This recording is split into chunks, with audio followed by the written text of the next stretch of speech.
This book by Cal Newport is a literal goldmine for students, and it's a book that changed my study life. And today, I will inform you how it can change yours and how you can literally mine the gold inside of this book. Well, to mine the gold inside this book, first you have to read it, or you could watch this video. First of all, let me clarify, why do I call it a gold mine? Because it really taught me this concept of deep work and shallow work. This is really critical and really important. This concept of doing deep work is literally how you get ahead of everyone else, whether you're a student, whether you're doing business. It's literally how you get ahead of everyone else in life. Deep work, as Cal Newport describes it, is a state of deep concentration where you are fully immersed in the task, or something like that. Something along those lines. Can't really remember what the whole line is, but it's something like that. And by doing deep work, you can reach your maximum potential. How cool is that? Deep work really isn't a hard concept to grasp. If I were to describe how you do deep work in one sentence, legit, it would just be no distractions and focus. So making sure there are no distractions and focusing on the task at hand. One sentence, boom, done. That's the whole concept in the video, but I'm going to go more in depth on the book. Why is deep work so useful, you may ask? Well, if amount of work done is focus times time spent, and deep work makes your focus go up, that means you could achieve the same amount of work in less time because your focus went up. How cool is that? And so by doing deep work, not only do you get to save time, you get to use that time to do something else, something that you enjoy. Maybe your hobbies. Maybe you want to go play the piano. You can go do that if you finish your task fast and efficiently. The other thing is, deep work is a skill that I would literally pay $100K to master. And I think a lot of people out there would pay $100K to master this skill.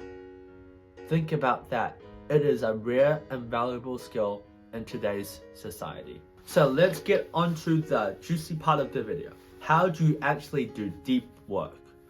These are 3 concepts of what I've pulled from the book of how you are able to do deep work more effectively and more efficiently. Because deep work is not just a one-level thing. It's not just a one-level skill. It's a multi-leveled skill. So you can level it up. So the first concept that is the most important concept that I feel like Cal Newport describes in his book, Deep Work, is to time block your day when you want to do deep work. Time block your day, time block 1 hour to 1 hour and a half of time each day to do deep work. And you should be able to do deep work for 1 hour to 1 hour and a half without stopping. And apparently, according to Cal Newport, the maximum amount of deep work you can do is 4 hours. But that's when it's like really intense, really hard work, which you're not most likely used to. He talks about in his book how 4 hours of deep work, what does it actually look like? It looks like a violinist trying to play the violin and trying to like hold his breath while playing it for 4 hours. Of course he's breathing, he's gonna be breathing and like gaining his oxygen back. But that's how focused, that's how intense deep work is.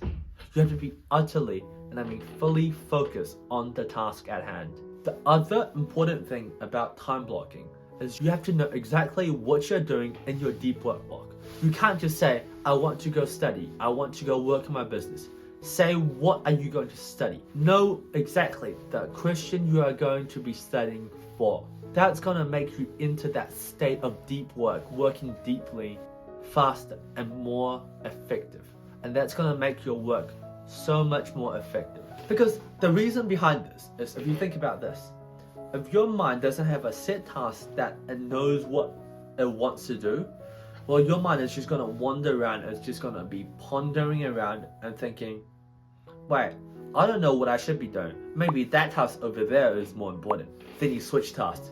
And the thing that you don't want to do to enter this deep work state, this flow state of working deeply, is you don't want to be switching tasks.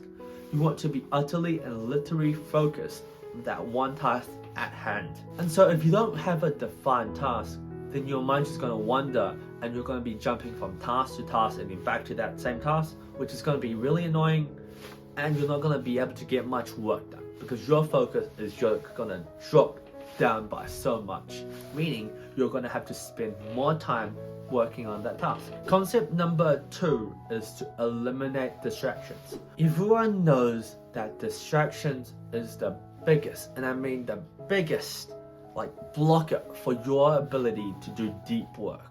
And distractions is really the reason why most people these days can't do deep work. And I can't do deep work that well because some of the time I'm distracted. And so distractions, I'm trying to eliminate distractions as much as possible. So what I mean by this is you have to be turning your notifications on your phone off when you're doing work. Because your notifications, Andrew Huberman said this once, and I remember it so vividly. If you check your notifications while you're doing work, that's 15 minutes, and I mean 15 minutes of your time wasted. Because you lose focus, you switch tasks, you got stimulated by another task, that means your focus, you're gonna lose so much focus. And 15 minutes is a lot of time to lose. And so when you're doing deep work, you want to ensure that you are utterly and completely focused on the task at hand, and nothing can distract you. Unless, of course, it's an emergency. So how do you eliminate distractions, you may ask? Well, this is an actionable step for you to partake in. What I want you to do right now is go on your phone and turn all your notifications off. Turn your notifications off so it doesn't ping you every single time, because the worst thing that you can do is when you're working, when you're doing deep work, your phone goes off and goes ping, ping, ping, ping, ping, because maybe someone's texting in a group chat on an Instagram call, or maybe you got a message from your friend on Facebook. That's gonna destroy your deep work. That's gonna destroy your deep working abilities. This is something that I've personally done as well. I've turned all my notifications on my phone off, except for my parents, and I tell them, don't call me between this time and this time unless it really is an emergency. And it works. Your parents feel like, okay, yeah, they respect you. They respect your time, and they'll ensure, okay, I won't distract my son, my child at that time because he told me he was gonna do deep work at that time. Simple, right? And that's why I really encourage you to take this actionable step seriously and try it for yourself. Try turning your notifications off for just 1 week and see what happens. Or just try it for 1 day and see how much more work, how much more effective you can do work when your notifications aren't pinged every single second. And turning notifications off is something that my parents have taught me to do when I was very young. And I'm really grateful for that, because that means that whenever I'm working, my brain is utterly focused on the task at hand. Okay, the last concept number 3, embrace boredom. I feel like this is a really important task and thing that people don't talk about too often. Embracing boredom. This is a hard skill. This is a hard thing. I haven't even mastered it myself. I'm getting into the habit of doing this, but it's quite tricky. But so essentially what you want to do is when you're not working, you want to get bored. You want to be bored. Because what being bored really means is you're taking a break. You're relaxing your mind. You're relaxing your mind from focusing on a task.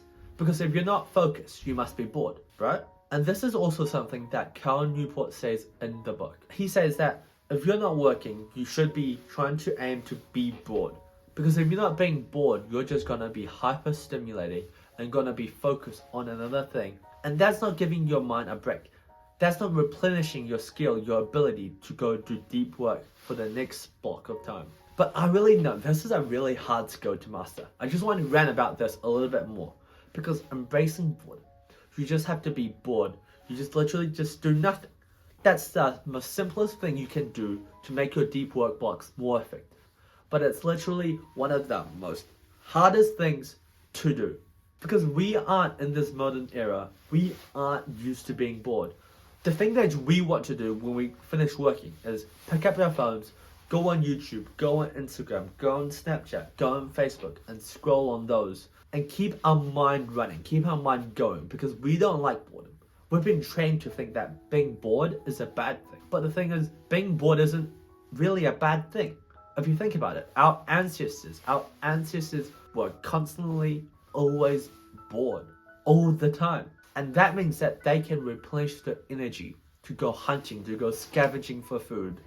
And they could relax their mind from being so focused, being in that zone of hunting down the animals. So yeah, so those were 3 concepts that I thought that was really important from the book Deep Work by Cal Newport. And I really suggest that you try go reading this book for yourself, because there's a lot more gold in here that I haven't been talking about today.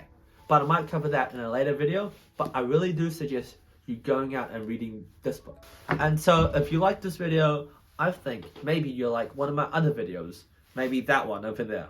So yeah, thanks for watching, and I'll see ya next time.